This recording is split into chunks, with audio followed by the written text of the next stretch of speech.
Hello and thank you for tuning in to LAKERLAND. It is me, Christian, with my right-hand man who, I don't, depending on how the video comes out, he's either on my left or right side. From where I'm viewing, he's my left-hand man today. What's up, Matt? How you doing? I'm feeling like I just got a chip, boy. Nah, bro, for real. We did it. Long awaited, man. 10 years for a Lakers fan? A year-long journey, literally. No, legit. 365. And that's what we're going to be talking about in this video entirely. It's going to be a season year reflection. We're going to go from the start past a year, basically right when the season ended for us last year with the whole debacle of a front office we were having, trade rumors, AD not even on our team yet, but it felt like he was on our team. We're going to cover all that. And then, of course, we're going to cover the fact that Lakers are your 2020 NBA champions. We're the bubble champs. No asterisk. The only asterisk I want to see is that Avery Bradley did not make it to the finals. Only asterisk, bro. The only one. But, yeah, so I felt like as a Laker fan this year, we had a ton of highs. We had the lowest of lows. And, I mean, 2020 been a crazy year for everybody. But for a Lakers fan, it reflected on us. As a team, I feel like we definitely had the craziest life cycle that you can imagine a sports team could have. Facts. And 2020 was just a crazy year in general. And it just brought everything to sports, and especially being a Laker fan. The lows was probably the lowest any low can get when it comes to just being a fan of any team. You know what I'm saying? So, yeah, for sure. The fact that we was able to overcome everything with COVID and get into the bubble, Adam Silver's the GOAT, you know what I'm saying? He did what he had to do. But thanks to the NBA getting their stuff together and executing, we was able to have a competitive playoffs, and we do what we need to do. Bro, I mean, Adam Silver. Adam Silver's the GOAT, man. That man has so much on his plate. They weren't even, not to mention, bro, maybe we'll talk about it a little later, but Kyle Kuzma said if LeBron James didn't win MVP, Adam Silver, we got some problems. Come on, man. Hey, I don't really want to hear nothing from Kuzma right now. Adam Silver saw that tweet and was like, man, shut the hell up. All right, but let's kick it off, man. Let's kick it off where we ended off the 2019 season. And it's that disappointing season. I don't even want to talk about that season. I think it all goes. I could track it all back to coaching, in my opinion, because I hate Luke Walton. But I mean, we literally got turned into a meme, bro. Magic Johnson, I ain't gonna be here anymore. It was that won't hurt, because it's like, first of all, Magic wasn't just like a front office guy, just a regular front office. He was Magic Johnson. Like, he's an icon to the Lakers. So it's like the love and the passion that he should have and that we have for him in the organization. It left a lot of a bad taste in a lot of people's mouth, because it's like the way the exit was weird. You know what I'm saying? Like, we had one bad season, and under the pressure, it seemed like a lot of people was just folding. You know what I'm saying? And he was the first one that was just like, I'm out. What was crazy about it all too, bro, is it gave me, in the very beginning, I had no confidence in anybody running the plays in the Lakers organization. I wasn't too sure about Jeannie at that point. They kept saying like it was Linda and Kurt Rambis in their corner, and I'm like, I don't really know what they contributing as far as the basketball mind goes. And then Rob Pelinka, we only saw him for 1 year, maybe 2, I'm not too sure. At that time, but we only saw him for a bit, and what we did see of him, it was a lot of Magic Johnson stuff. I don't know what he did and Magic Johnson did. You know, the line is kind of blurred at what really goes on. Mm-hmm. So now they basically saying that Rob Pelinka is getting all this power, and we saw, you know, some of the folds we did last season, the Zubac trade, the getting rid of Svi Mikhailiuk, and I can't figure out the other Bull's name, the Mo Wagner, and then we're going through the whole debacle of they saying that we don't have enough cap after we get AD, which is that was a great feeling. But after we get AD, now they saying that, oh, did Rob Pelinka make the right move? If he would have waited till this date, we could have had $7 more million or $5 more million. So now it's like, bro, I really have no faith in this guy because I just don't know what he's capable of. Yeah, that's true. And it's like, regardless of anything and the way it all ended with Magic Johnson, I feel like in retrospect, especially as Lakers fans, we should be grateful because Absolutely. at least he took the first step and got LeBron James here. Feel me? That was the first thing we ever needed because LeBron was there, and we wasn't the team that we needed, but the first step was like, you know what I'm saying, was taken. And that was under Magic Johnson. So I Hmm. credit him for that.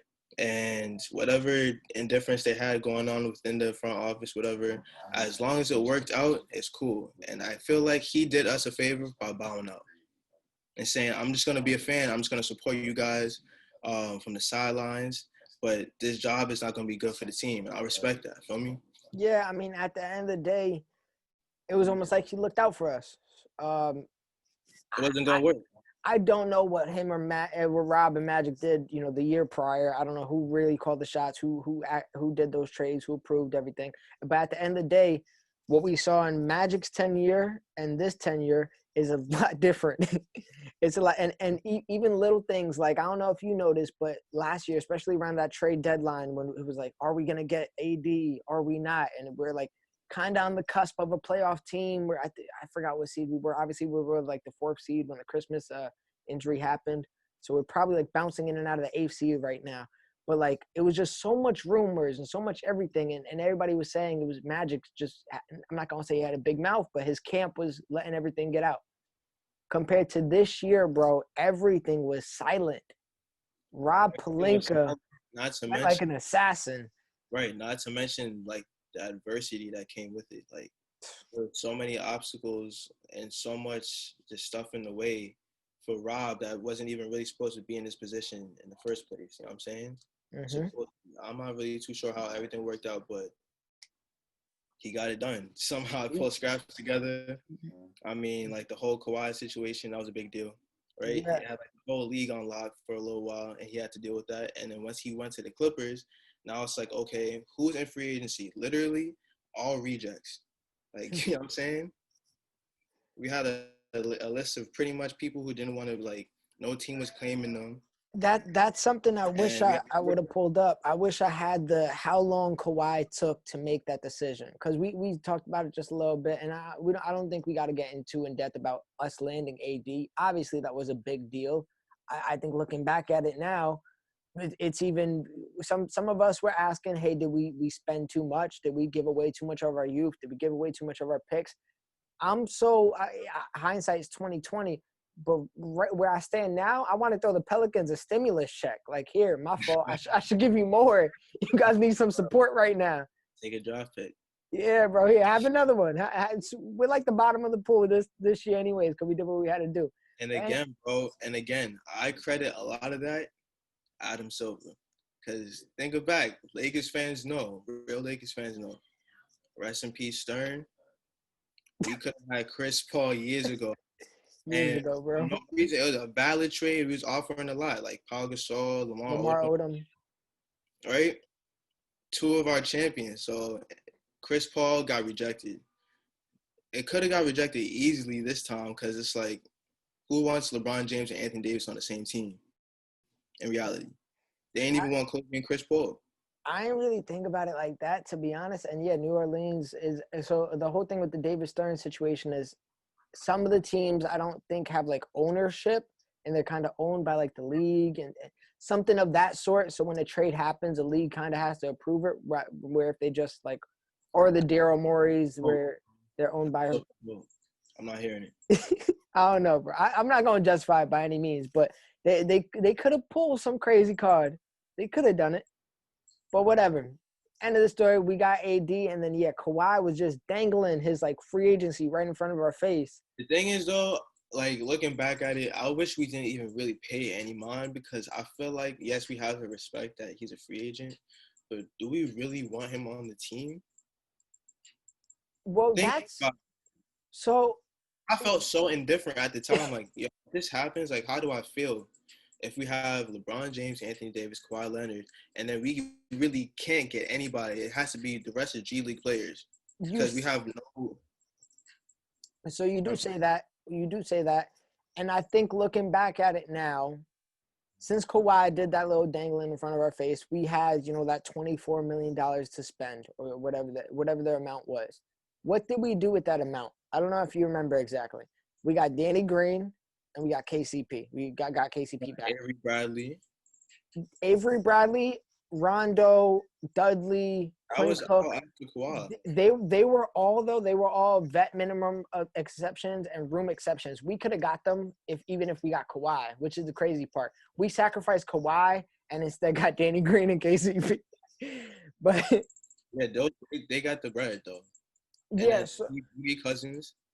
Boogie Cousins was a minimum contract too. We could have got him regardless. So all the contracts. So yeah, we had a lot of minimum deals. The room exception, I'm pretty sure, was Avery Bradley, if I'm right, which puts you at a little bit more than. He definitely got paid. Yeah, he got like $4 million, so I think he was the room exception. But we really only missed out on Casey. If we would have got Kawhi, we could have had the same squad, which is crazy.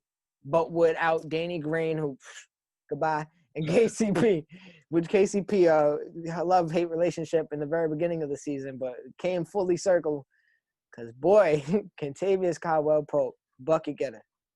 It's a good thing that most people forget about the start of the season because it was a long time ago, but he had a real rough start. Probably the most rough start of all NBA players ever to play basketball. That was rough to watch. I don't even want to speak on the fake injury. I want to talk about the fake injury in a little bit because that really turned everything around, bro. Nah, he did what he had to do. That turned everything around. So before we go into that, I think I got one more thing besides so yeah. Also, Frank Vogel, completely new to the system, I forgot to mention, who we were looking at a few different options. Even that in hindsight, Monty Williams and Ty Lue or Frank Vogel. Right. I'm glad we got my guy Frank. I'm glad we got Frank, bro, because a lot of people was watching for Ty Lue just because he coached LeBron before, but I don't have a lot of value in Ty Lue, bro, as a coach. I really don't. I mean, imagine Ty Lue coaching an LA team. That just sounds nasty. Never mind. He's coaching an LA team. Bro, exactly. We would have been in like a same situation where, and I don't care about the whole LeBron Ty Lue connection. I don't care. Like, I get it. LeBron is LeBron, and he runs an organization to an extent because he's your superstar.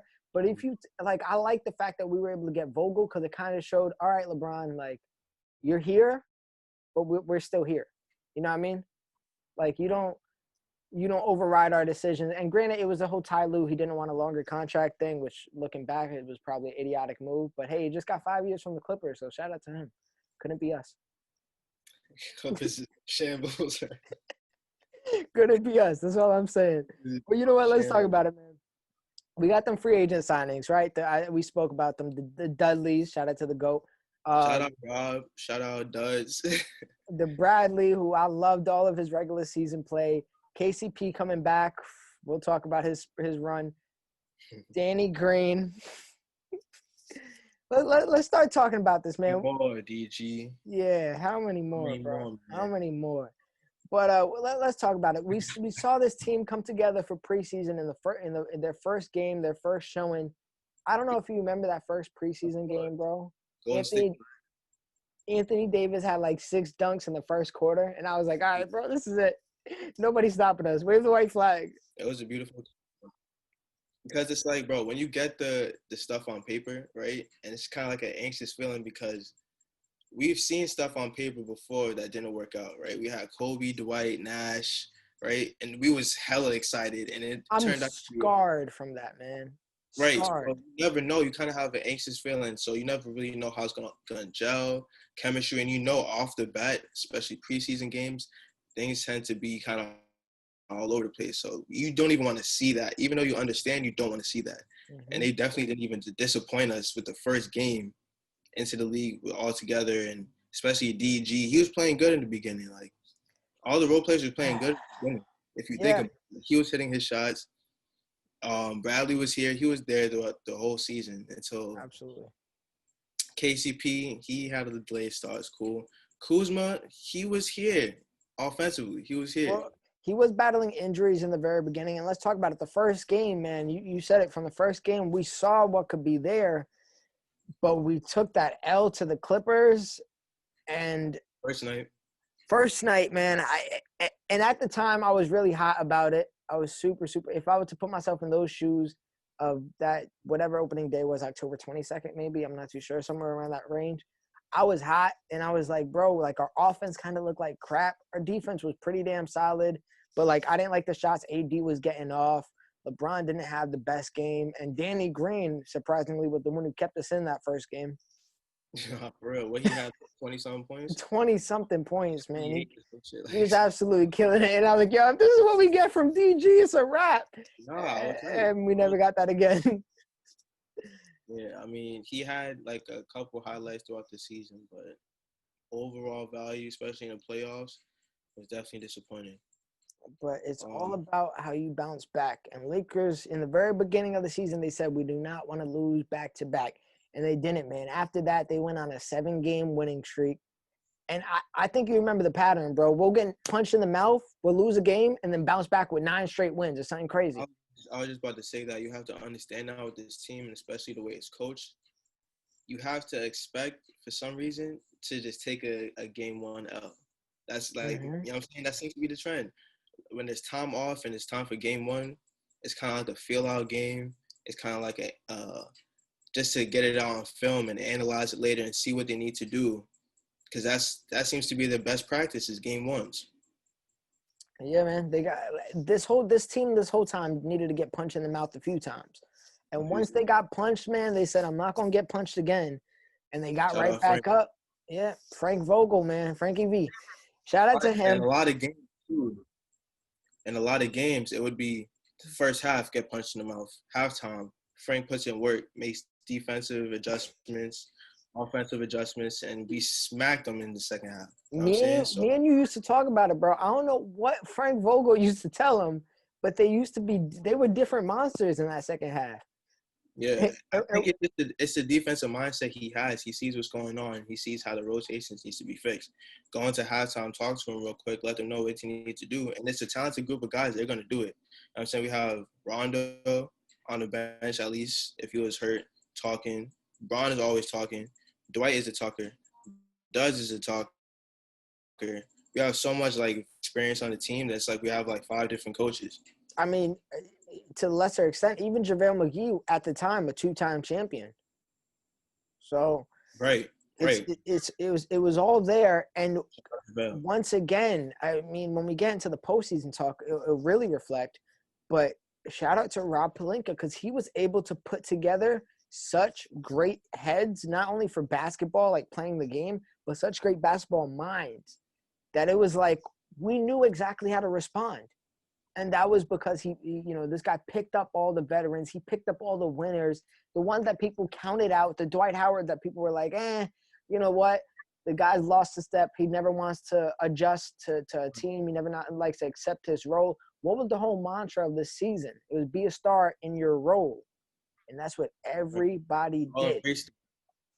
We all embraced that. And I feel like what stood out with Rob, and, you know what I'm saying, LeBron and AD said this a couple times, but during that whole process, he really took the time to make sure that they were a part of the plans. And he was communicating with them as to basketball-wise what is going to work. And, Bron, at this point in his career, he knows exactly what he needs on the team, each piece, for us to be successful.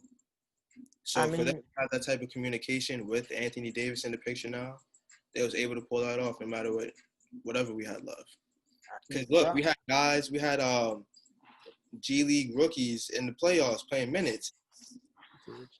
And they was doing their things, feel me? And it's like everybody had the kind of chip on their shoulder attitude about it because literally they were rejects. Nobody wants to pick them up. They got a chance from a championship potential team. And you can't just pass that chance up. You got to give it everything you have. So literally, everybody had a chip on their shoulder. Now they got a chip on their finger, and it's all litty. And that's the chip that matters, man. They, like you said, they put that chip on their shoulder right into holding that Larry O'Brien trophy, holding that real chip. But so yeah, overall, that the start of the season went off with that Clippers loss, but after that it was bang. And then the narratives, bro, the media narratives this whole season have been the most interesting part of this whole run, man. One of the most interesting parts. We go ahead, we start swarming the league. We lose that one game, then we immediately go to the first seed, and we hold that seed for all year. And then you hear, oh, but the Lakers haven't faced any tough competition. Oh, we get those tough competition games, and it's like, oh, but they haven't beat the Clippers. We beat the Clippers, and it's, oh, but the Clippers weren't healthy. We face them when they're healthy. Oh, but it's just a bubble. Like, And the thing is, bro, I never really understood the knock all year. Because why are we getting knocked, right? Because it almost seems like we're the underdogs. we believe Lakers. That's what it was. Because we should be the underdogs if you look about how the Clippers were constructed and how we were constructed, right? But as the underdogs that being number one throughout the whole year, we was always getting the knock in the media because for some reason, for some odd reason, they always had this theory that no matter what the record is, no matter how they're doing during the season, during the regular season, the Clippers are better than the Lakers and they're going to beat the Lakers. And something I feel like for some reason that has something to do with just the whole Kawhi narrative, just being the best player in the NBA, because I feel like they want him to have that status. Him, and they want Giannis to have that status too. You know what I'm saying? They see LeBron's getting old. I don't think they want to keep banking on him to be the MVP of the league. We clearly see he got snubbed for MVP.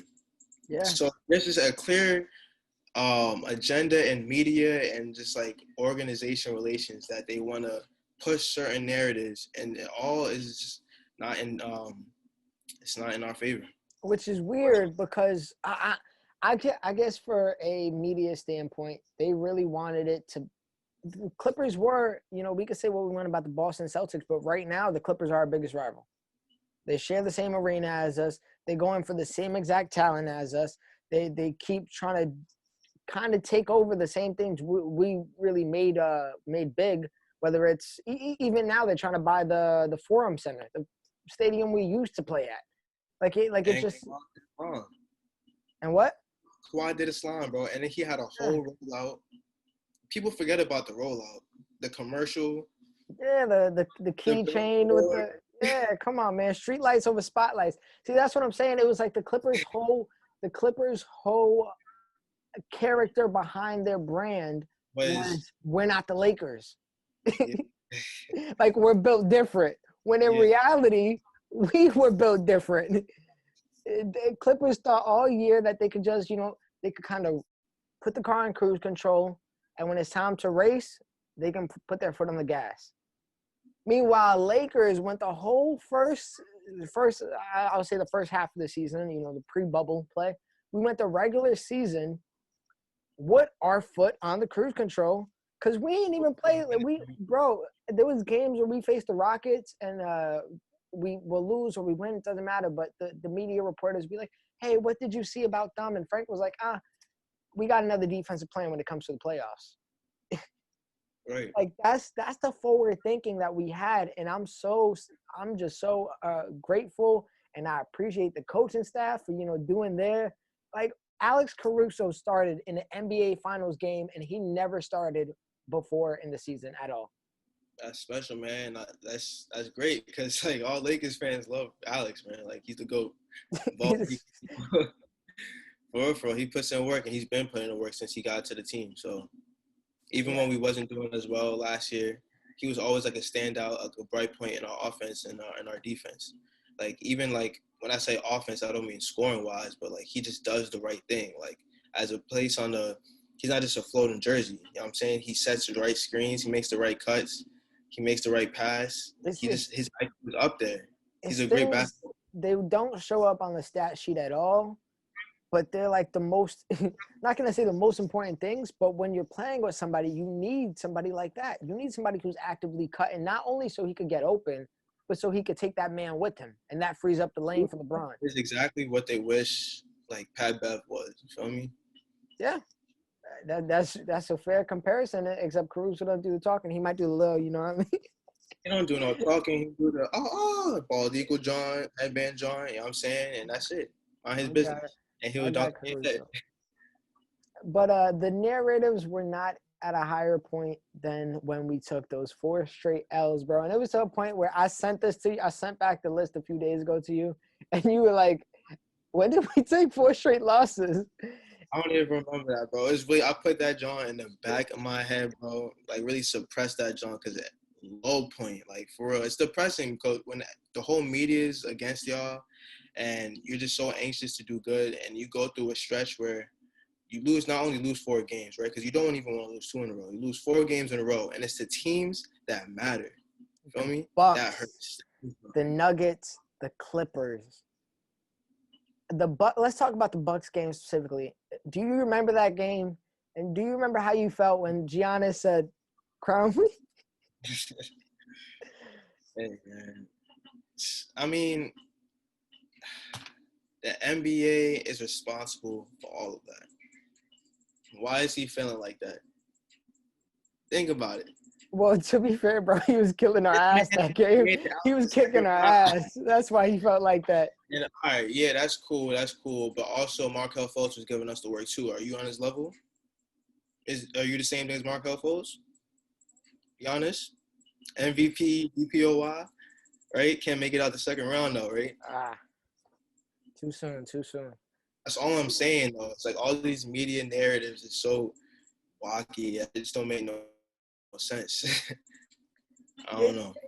I mean, we'll see what they're gonna try to say this upcoming season because now they're already shifting into, oh, those boys in Brooklyn, those boys in Golden State. It's coming. So once again, we're getting pushed to the back, even though we're already chipped, we're already proven.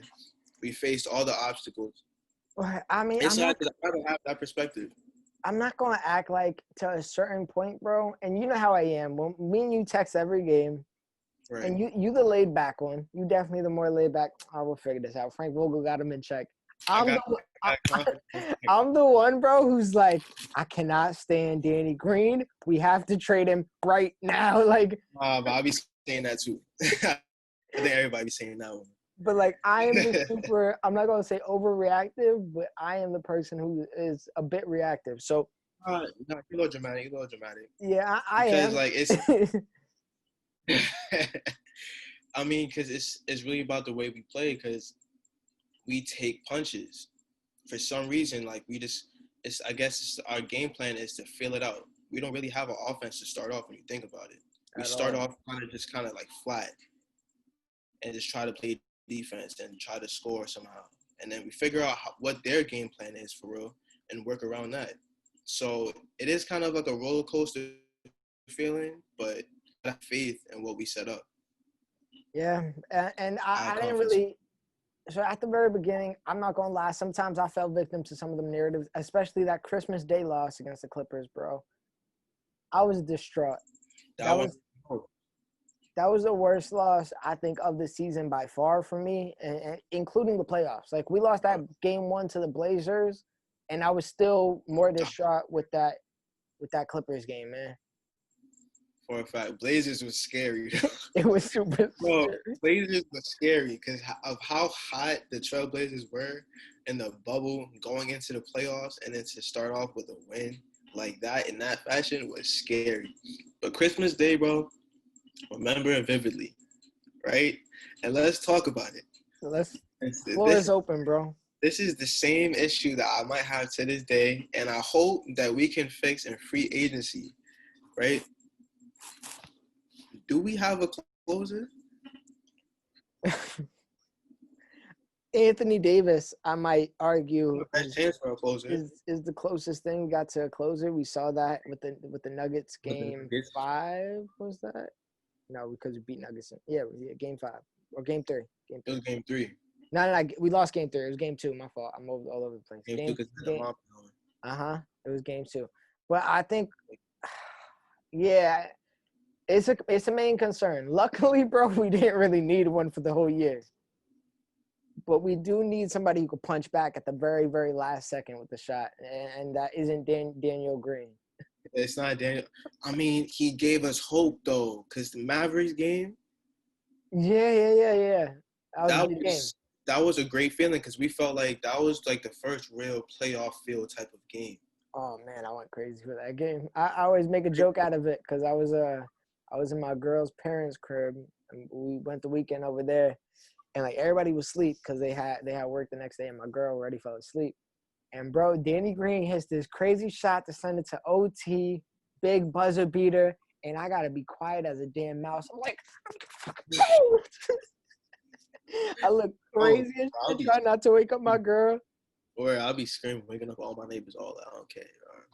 That No, jump. but that's how it was for that Clippers Lakers game 2, Christmas Day. I was standing on my seat and it was Christmas Day, bro. You know how much you got to take out of me to have me be mad on Christmas Day? On Christmas, I was sick. I didn't want to hear nothing from nobody for the rest of the night. I was tight. Luckily, the game was late, bro, because if this would have happened to me early in the day, I would have been, yo, keep those fucking presents, man. Just hold it. I'll open it tomorrow, bro.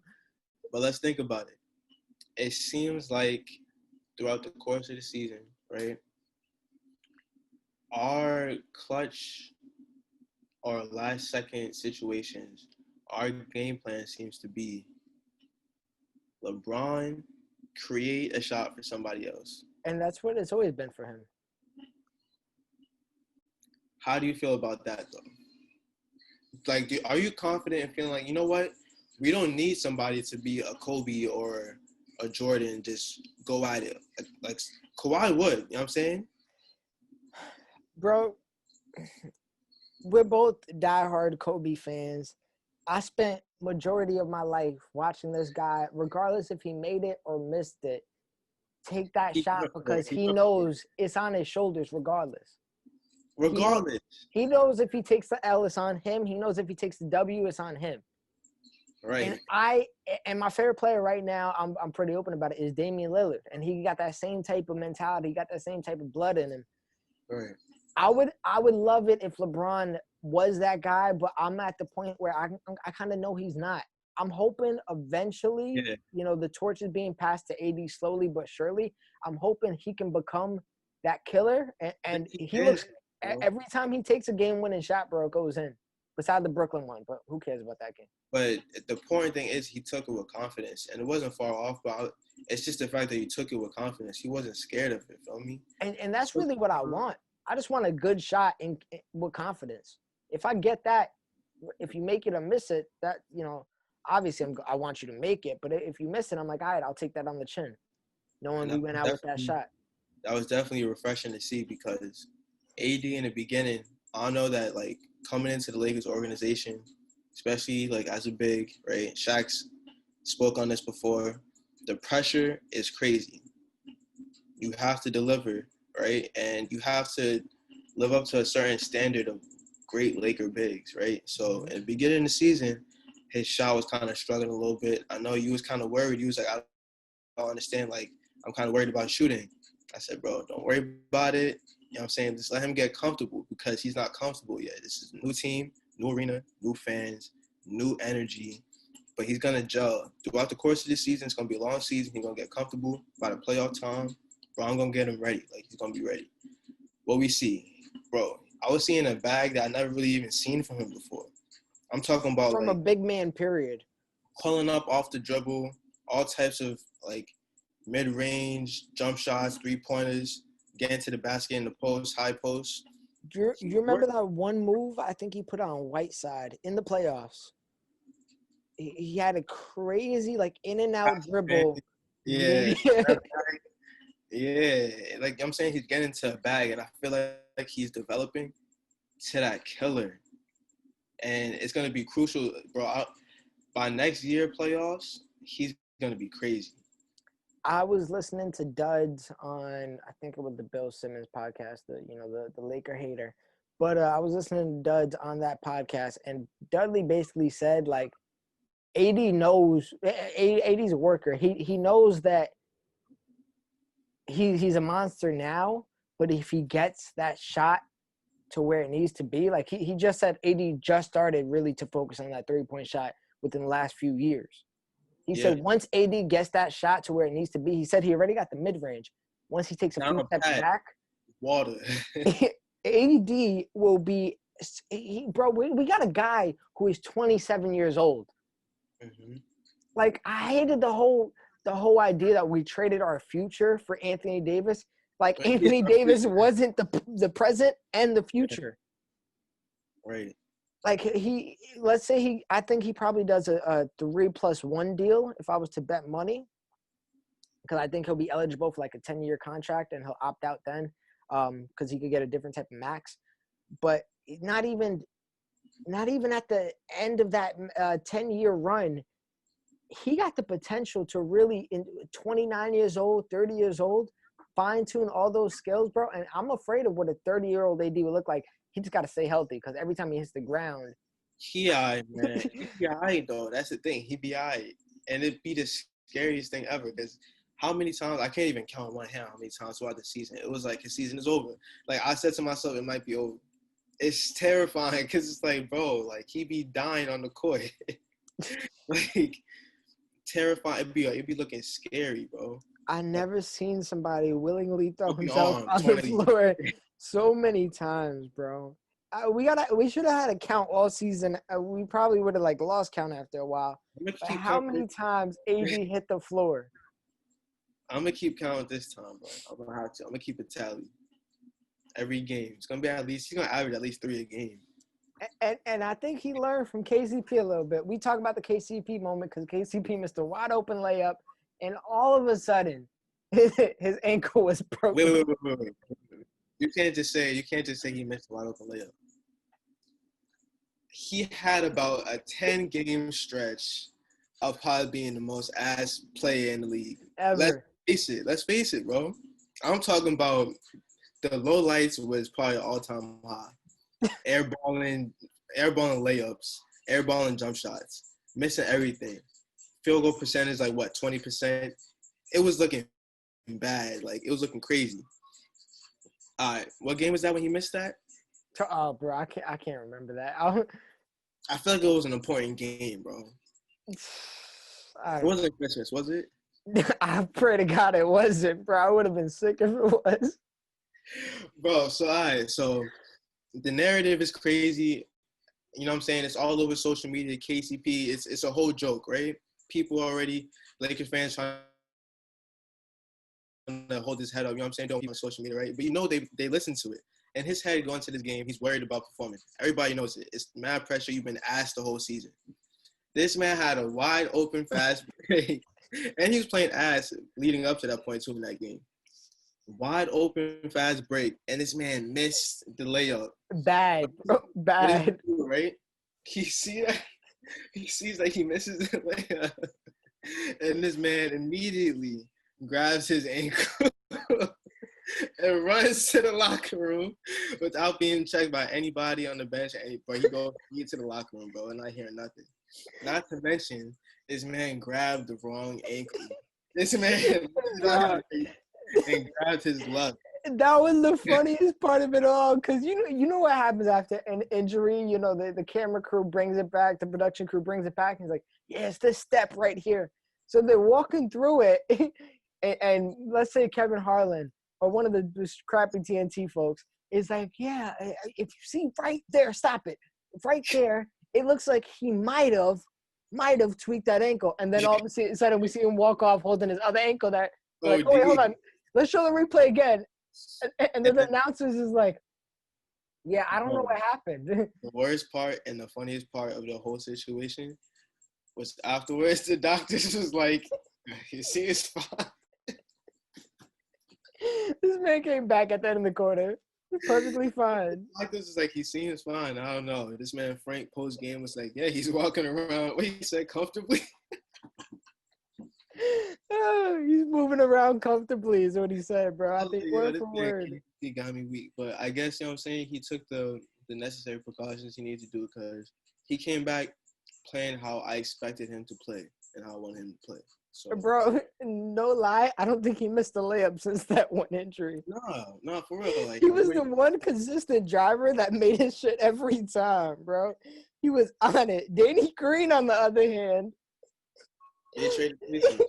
Danny Green got to be the worst open lane, running the fast break player I ever seen in my life, bro. He is somebody got to put together a compilation of Danny Green on the fast break and really study the science on the professional basketball player with that type of craft, bro. It's really unbelievable. It don't make no sense because when you look at his contract, right, $30 million 2 years, his one job really is to shoot threes and play defense, right? But any NBA player can at least do the basics of running a simple fast break or throwing a simple pass. Literally every single time, like it's terrifying. Like I'm clutching onto my, it's scary, bro. Like the scariest passes you'll ever see in your life. Like worse than the Marv Keith pass. Like you know what I'm saying, the Marv Keith pass is terrible, but that's like a DG average pass a game. So Bro, I don't know, man. he can't even make the fast break layups. And I wouldn't even mind if that was like a flaw of his, but he was like a great shooter and he played. Yeah. Nah. You know I wouldn't even mind, but it's like you can't do shit right. If you want me to be honest, and I don't want to harp on it for too long because we got other shit to talk about. If you want to be honest, bro, he can't even play defense. I feel like. That's just terrible. He has no type of like lateral quickness. I was so unimpressed with his defense all postseason. And if you really think about how many times he was the one closing out the games in the postseason, it wasn't many moments. It was Caruso, Yeah, maybe Rondo, close KCP, out. Unless we need one shot, he does not close out. which is like, I felt like that's why we got you for. I still to this day wish we would have faced the Clippers. But thank God I did not have to see Kawhi chew him up for 35 minutes. Because they hunt Danny Green and Kuzma. Oh, Kuzma. But I did like Kuzma's turnaround on defense. He came back a lot better. His effort turned around. The results, a small improvement, but he was still getting cooked. It's still Kyle Kuzma in front of you. You're going to hunt him, bro. Every team is going to hunt Kyle Kuzma. Out of everybody else on the Lakers, you're going for DG because you can get by him easy. You can go for Kuzma because he's not going to stop. You can shoot over him easy. He might even contest his shot. I was really disgusted sometimes, bro. I seen Kuzma really, like, in the finals, not contest people's jumpers. Like, what are you doing? Yeah, man. Kuzma was a real we talk about the roller coaster of a season Lakers have. Kuzma had a roller coaster of his own season. And I feel like right now we're talking about all this because at this point, after that Clippers loss at Christmas Day, it was all looking great until a certain moment, which we'll talk about in a few seconds. But Kuzma, he had a roller coaster of a year. Started off with the injury where I forgot what it was exactly, truthfully. I don't really remember. But he came back and it was like, okay, maybe he's easing his way into it with his injury. And then it seemed like every time LeBron was out or AD was out, Kuzma steps up. So you're like, okay, at least he steps up when it matters. And then we saw him have some great games in the bubble. Like, okay, this is the Kuzma we need. And then come the playoffs, bro, I didn't see anything really. I love That's the thing. Because early in the season, I was vouching for a couple people, right? I was vouching for Rondo. He let me down during the regular season. I picked it back up during the playoffs. Playoff Rondo's real, you know what I'm saying? But I guess I was kind of expecting more of a playoff Rondo type of thing throughout the regular season, which I guess is a lot to ask for in his point of his career. But and Kyle Kuzma, right? Because he had certain bright spots that told me he can solve our no closer problem. So when we played the Clippers on Christmas Day, he kept us in that game. Mm-hmm.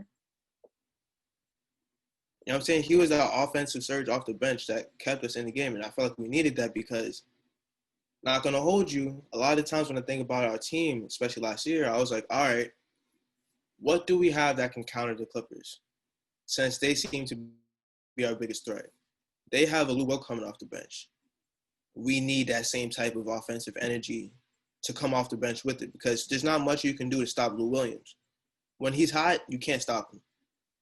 So we need to have some sort of offense to back that up because what are we going to do about it? So I had faith in Kyle Kuzma being that guy. A lot of times it wasn't, but what I found is that it could be anybody. It could be Kyle. It could be KCP. I'm so glad that anybody could be the third man strategy. I'm so glad that really came down to what won us the championship. Exactly. Because one day it was Rondo. One day it might have been Kuz. One day it might have been KCP. One day it might have been the really big minutes from Howard he got, though, even if it was only 15 minutes. But he really put it on Jokic. Like, those that strategy really panned out at the end, and I thought maybe that's not the best strategy in the world. Like everybody usually has, that third punch, that third person to go to. But this Lakers team pulled off a few things that I didn't really not that I didn't expect them to pull off, but I'm just like kind of like, wow, you did that. You know what I mean? You know what it does though? When you have two great players and a lot of people feel like you need a third option to provide offense. What it does when we don't have a solidified, guaranteed this person every game is going to be a third leading scorer. When we have that, like an unknown factor, it's like a surprise for the team. Like you can't. How do you prepare for that as an opposer? You know what I'm saying? Yeah. As an opponent. It's that you can't game plan against everybody.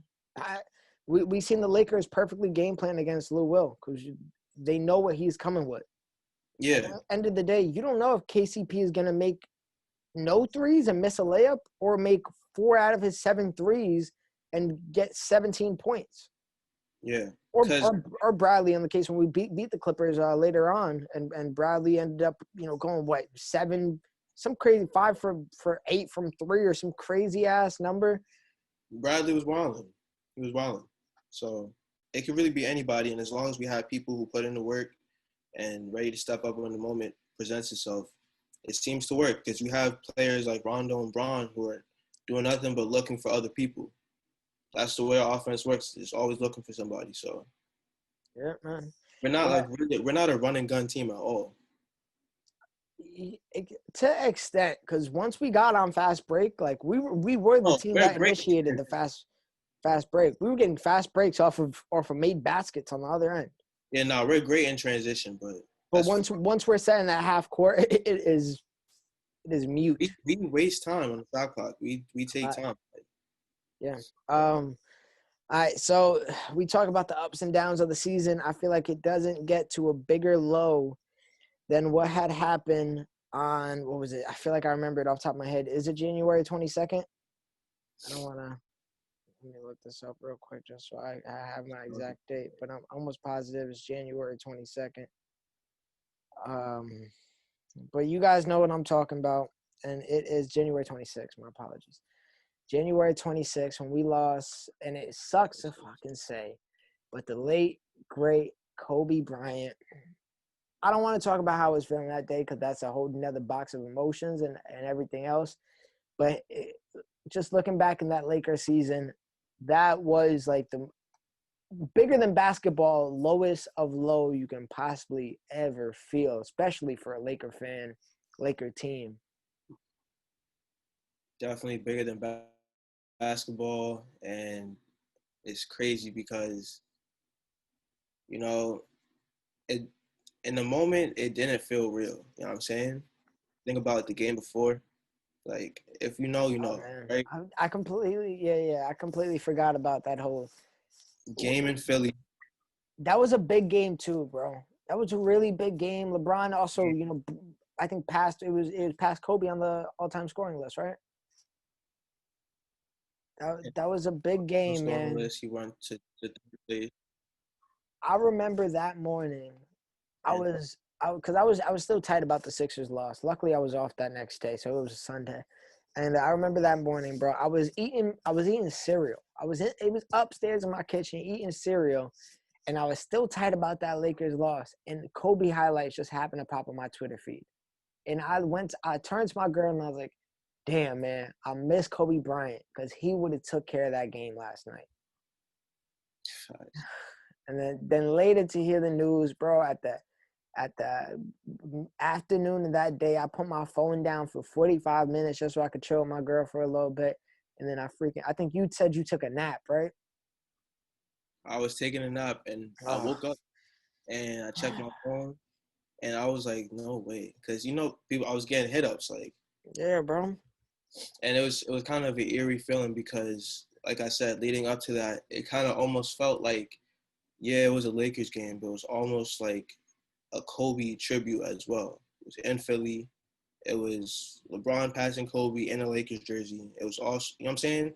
That whole game, even though we lost, I was still talking about Kobe Bryant, right? Like Kobe Bryant, I remember when Kobe Bryant was doing this, like Kobe Bryant's the greatest, blah, blah, blah, right? that continued into the next day because we lost. But the only bright spot I had about it was a celebration of Kobe, right? Taking that wake up, see the news, and to be honest, I didn't believe it for like at least 5 minutes. I said, "Cap, there's no way. There's no way." Because the way like his energy was in the air, it just felt like it was being played with. You know what I'm saying? Yeah. And Because you don't we've really seen it hear about before. We've Kobe's seen heart. fake deaths before and all that. You see it all the time, and you don't really see about Kobe too much. He be doing his thing. He works on his businesses. He's with his family, right?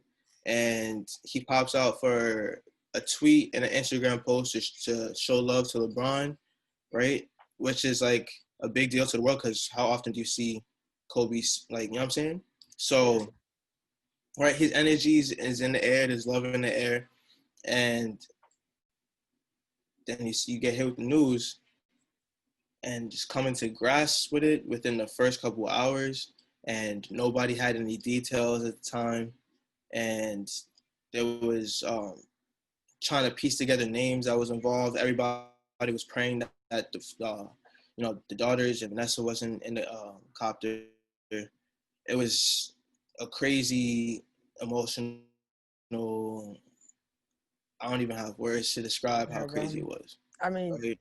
we used the roller coaster a bunch of times. I cried like Bro, and that's the crazy thing is I cried not only that day, like I've experienced, celebrity death before.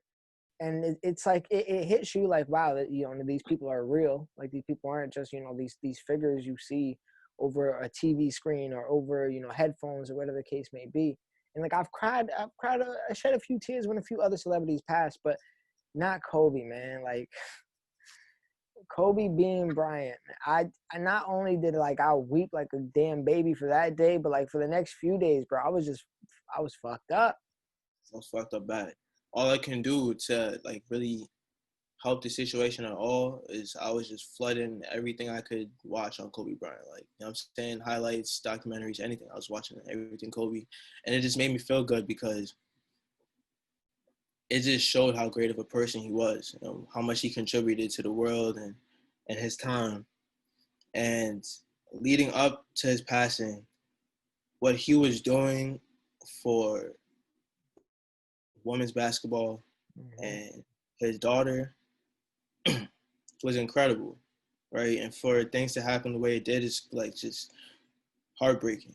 There's really no words to describe how crazy that feels. And RP Beam, all you can do is pray for the family because you can't imagine how they must feel.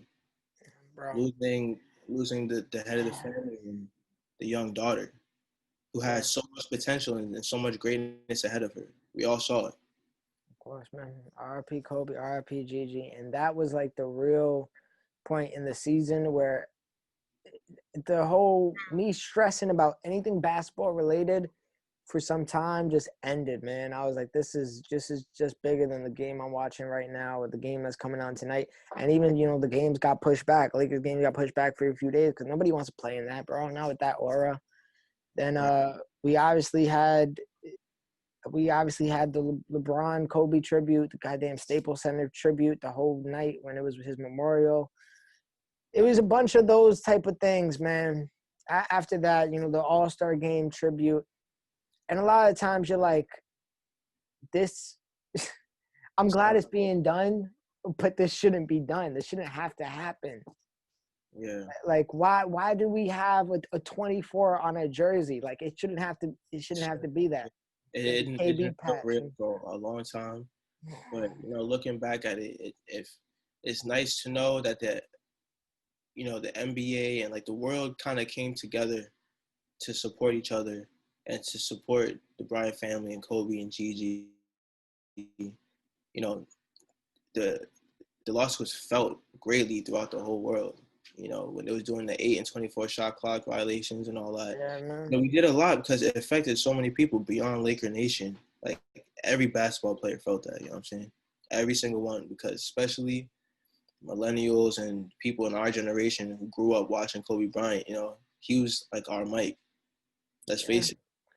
He that He was that symbol that was just represented greatness and go and get it attitude. You know what I'm saying? And every athlete resonated with that, no he matter he if you for him or not. he was on mic, and it was just it. Maybe it's because I grew up, watching him play and all that, but it just felt a little more surrealer because he was still like you'll see him at the games, and you like Mike. He got away from basketball and he got away, but like I'm saying, we're seeing Kobe. Maybe in the same month, I forgot when that Luka game was, when he was on the sideline and he's chatting with Luka. Coming back, bro. Like He took his break to figure out how he wanted to accomplish his post business, basketball yeah, career businesses, and he was, bro. Was he doing it though? Like, what he won? Oscar? uh, yeah, that'll be an Oscar for the short, that animated short He won film an with his Oscar, bro. Like, retirement thing, man. he was doing it though, like, and he was taking off, and then he was making his rounds into the women's basketball, and he was really interested in that because Gigi had such a passion for it, and she was getting to that age where, like, yeah, if you're gonna be into athletics, now it's time to really put in that work. He started showing into games, showing her basketball players. She was a big fan of Trey Young. They used to go to watch the Yeah, Hawks play. We went to watch Luka play, and it was just great to see that, that father-daughter relationship they had, and all the information he was giving to her, and you know, it's a tragic situation. yeah. That was the lowest point. Not only of the season for me, that was the lowest point of the year for me, and that's saying a lot in 2020 when everything has just been insane. That to kick off the year with Kicked it that, off. man, I I'm still screwed up. I still freaking am trying to, every time I see something Kobe related, I get like kind of lost in, whether it's a video on my timeline or whatever I see in the store. I'm like, come on, man. Like it's still unreal to me. But at the same time, I'm at least glad that we were able to put some positive energy towards something. And if that's what this Do It for Kobe year was, I'm glad we did it with a championship ring. We didn't say let's do it for Kobe and then fall flat on our face in the first, second, third round, or in the finals. We grabbed that ring. We kept that Mamba mentality the whole time through. AD hit that game runner. What did he yell at the end? He yelled Kobe. Like everything. We were killing it in the Mamba jerseys. Like I hate that we had to go through what we had to go through. I hate what we had to suffer. And there is no happy ending to none of this. But man, at least we were able to do it for Kobe. You know what I mean? Yeah, yeah. There's never gonna be a real happy ending, unfortunately. But the most we can do is just celebrate his life, of course, what he's accomplished, everything that he's done for the world, for sports, basketball, for Lakers, and use it as fuel always. Mamba mentality forever. Yeah, man. Kobe, that's the greatest. That's always gonna be the greatest of all time for me, man. I don't care. For That's the real. one like you said. That's our mic, man. That's our mic forever. For real. All right, we've been going a little long, so I feel like to end it on a note like this will be a little bit on a wrong tone. Let's try to bring it back up just a little bit with everything, because we did have a great year as a Laker fan. So let's talk about the biggest weekend as a Laker fan, and that weekend was when we went back. I mean, the Sixers game doesn't really count, the one that we ended up beating them again. They didn't have Simmons or Embiid, but whatever, we got the dub, so I'll take that. But then we went from Sixers to did we face Clippers or Bucks first? I want to say it was Bucks, right? I think it was the Bucks first. Yeah, it was the Bucks first because it was an East Coast run, and then we got back to LA. So we go ahead, we face the Bucks, and LeBron James gets recrowned by Kuzma because we did it, bro. Like that at that point, that felt like the biggest win of the year, and then we follow that up with what truly was the biggest game of the year. I'm pretty sure it was on a Sunday. It was against the Clippers. And that's when we talked about Avery Bradley going off. And at that point, it was like, we beat the Sixers, we beat the Bucks, we beat the Clippers. Not only are we in first place with like 3 games out of the number 1 seed in general, and all the NBA, Anthony Davis had defensive plays that won games. It seemed like the LeBron James MVP race was really getting tight with him and Giannis. Especially, I think Giannis got hurt in our game, like at the very ending. So Giannis was gonna be out for like a week or two. So it was like, this is some real ground LeBron can make up. Man, how did you feel when these wins started coming? I felt like championship. You know what I'm saying? That's when I was really confident because, like I said, always anxious because nothing is solidified. We don't know yet how things are going to play off in the playoffs, right? Mm-hmm. So up until that point, we was kind of folding against teams of that caliber. Every time. LeBron stepped up, and I think that's what gave me the most confidence because if we wanted to win a chip, we needed LeBron to be the head of the snake and to lead with offense and with defense as well. And he was invested on both sides in all of those games. I think it's because the energy it's playoff time, right? What was that, like March? That was March. Springtime. We're getting into playoff mode. Like, playoffs is coming. Number one seed is looking like we're going to be solidified, right? LeBron has a way of switching that playoff mode on, and that pretty much just assured me that it's championship time. So yeah, that, like you said, that right there was the confidence builders. That Clippers, the Bucks win. At the end of the day, you're like, all right, we'll see the Bucks if they make it to the finals. So you're kind of less worried about them just because you don't. I thought they were, but I wasn't sure. I wasn't even sure though because you never know. They never made it that far, and then I didn't trust Bud. I'm not a big Budenhauser fan. Budenhauser, whatever you pronounce his name. But overall, I think he's a very good regular season coach. He proved that when he was the coach of the Atlanta Hawks. But at the end of the day, he led the Atlanta Hawks to the first seed, and then I think they folded in the second round, got swept by LeBron, if I'm right. They fold. He's not a good playoff adjusting coach, which we've seen Frank Vogel is. But that Clippers win especially, man, because it was like, we can't go down 3-0 to them. We cannot go down. Like, that would have – if I thought I would have been upset on that Christmas Day, I probably would have been even more upset going down 3-0, especially I think they might have had one person hurt. Of course. Any loss to the Clippers was bad. Because you got to live with that now until the next time you see them. And it's not going to be until for a little while, right? Because now, once you lose, the talk is going to be the Clippers are better than Lakers for everybody. Mm-hmm. Mad long until you play them again, right? You go down 0-2 to the Clippers. Now you got to beat them twice. Because if you beat them once, it's like, we just still lost twice. Then we go again and beat them in the bubble, which was an even better feeling. Mm-hmm. So, I mean, what it looks like is when it came down to it, we looked ahead to the playoffs to prepare for a championship, and people were too focused on the Lakers.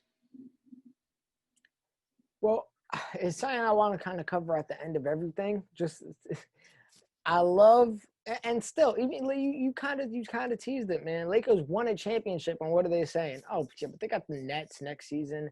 They got the Warriors coming back. Oh, we don't know the moves that the Bucks and Clippers are gonna do. Oh, the Clippers just got a new coach.